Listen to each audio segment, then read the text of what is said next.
మేమెందుకు మీకు సపోర్ట్ చేయాలి, మేమెందుకు ఇబ్బందులు పడాలి అని వైఎస్ కుటుంబానికి కొంతమంది నాయకులు, ప్రజలు ప్రశ్నిస్తున్నారు.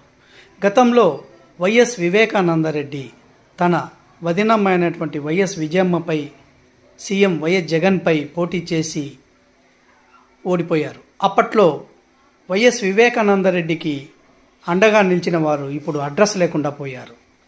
ప్రస్తుతం మళ్ళీ వైఎస్ షర్మిల, వైఎస్ సునీతారెడ్డి ఇద్దరు వచ్చి మాకు మద్దతు ఇవ్వండి అని అడుగుతున్నారు. వారేమో ఇప్పుడు ఎలక్షన్లలో తమ పబ్బం గడుపుకొని వెళ్ళిపోతారు. వారు లోకల్గా ఉండరు.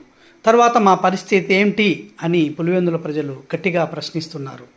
వారు ఇక్కడ కనీసం నివాసం ఉంటున్నారా? వారు ప్రజల సమస్యలు పట్టించుకుంటున్నారా? మేమెందుకు వారికి ఓటు వేయాలి అని అడుగుతున్నారు. మాకు తోచిన